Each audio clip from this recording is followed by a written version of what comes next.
Deuteronomy chapter 24. When a man hath taken a wife, and married her, and it came to pass that she find no favor in his eyes, because he hath found some uncleanness in her, then let him write her a bill of divorcement, and give it in her hand, and send her out of his house. And when she is departed out of his house, she may go and be another man's wife. And if the latter husband hate her, and write her a bill of divorcement, and give it in her hand, and sendeth her out of his house, and if the latter husband die, which took her to be his wife, her former husband, which sent her away, may not take her again to be his wife, after that she is defiled, for that is abomination before the Lord.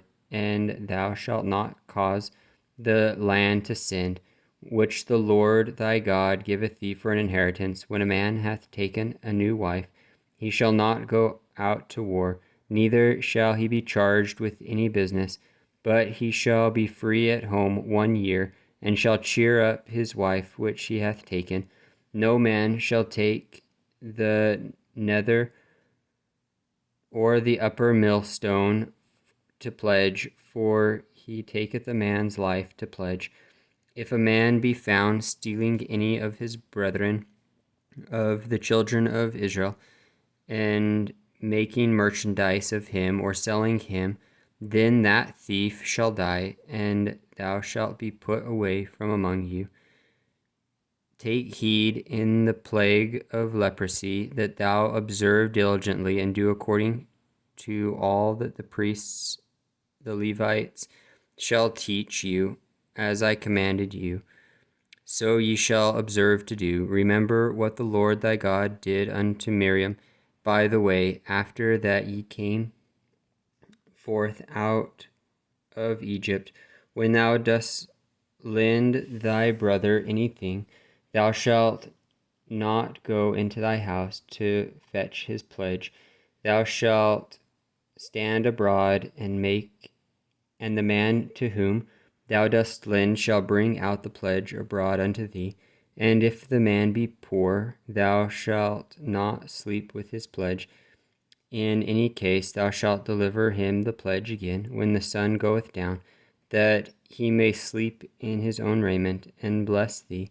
And it shall be righteousness unto thee before the Lord thy God. Thou shalt not oppress an hired servant that is poor and needy, whether he be of thy brethren or of thy strangers that are in thy land within thy gates.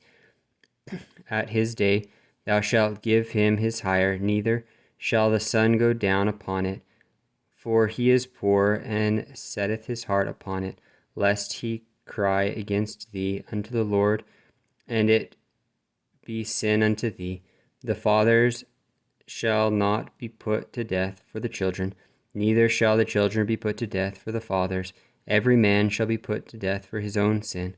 Thou shalt not pervert the judgment of the stranger, nor of the fatherless, nor take a widow's raiment for pledge. But thou shalt remember that thou wast a bondsman in Egypt, and the Lord thy God redeemed thee thence. Therefore I command thee to do this thing. When thou cuttest down thine harvest in the field, and hast forgot a sheaf in the field, thou shalt not go again to fetch it. It shall be for the strangers and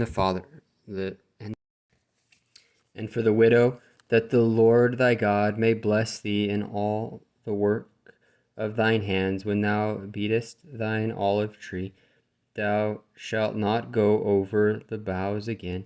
It shall be for the stranger, for the fatherless, and for the widow. When thou gatherest the grapes of thy vineyard, thou shalt not glean it afterwards. It shall be for the stranger, for the fatherless, and for the widow. And thou shalt remember that thou wast a bondsman in the land of Egypt. Therefore I command thee to do this thing.